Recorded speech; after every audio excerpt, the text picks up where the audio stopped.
Madame Carla Del Ponte, magistrate suisse, a pris ses fonctions aujourd'hui comme procureur général des tribunaux pénaux internationaux chargés des crimes commis dans l'ex-Yougoslavie et au Rwanda. Pour les premiers, c'est à La Haye que les criminels sont jugés. Pour les seconds, c'est à Arusha, en Tanzanie. Le tribunal d'Arusha a déjà prononcé 5 condamnations contre des responsables du génocide perpétré au Rwanda.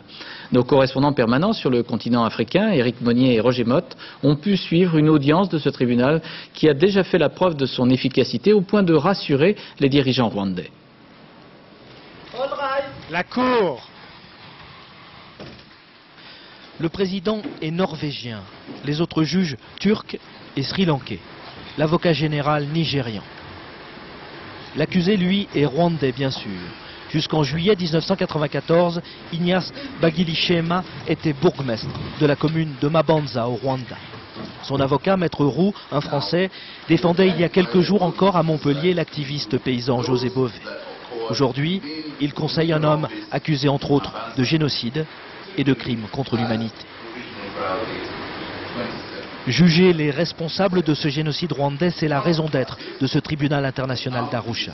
Un tribunal créé par l'ONU en novembre 1994 et dont il n'existe qu'un équivalent à La Haye pour les crimes commis en ex-Yougoslavie. Un tribunal international, une idée toute neuve que l'ONU a donc décidé d'expérimenter ici. Dans cette petite ville touristique du nord de la Tanzanie, passage obligé des amateurs de safari et des amoureux du Kilimandjaro. 600 fonctionnaires, juristes, magistrats de 82 nationalités différentes travaillent dans ces bâtiments aux normes de sécurité maximale. Jugé d'abord trop lent, trop bureaucrate, le tribunal a dû attendre les premiers jugements il y a un peu plus d'1 an pour faire taire nombre de critiques. On a commencé avec rien. Au cours de 4 ans, on a créé une organisation nouvelle et j'espère que l'on peut maintenant dire que ça fonctionne assez bien. Je suis sûr que l'on peut l'améliorer encore plus. On a pris plusieurs mesures pour accélérer la procédure. Une perruque à l'anglaise, une plaidoirie dans la pure tradition française, américaine ou camerounaise, ce tribunal doit compter avec toutes les cultures juridiques. Une contrainte qui pourrait devenir une richesse. Il y a la découverte d'un système juridique qui n'est pas le système juridique français.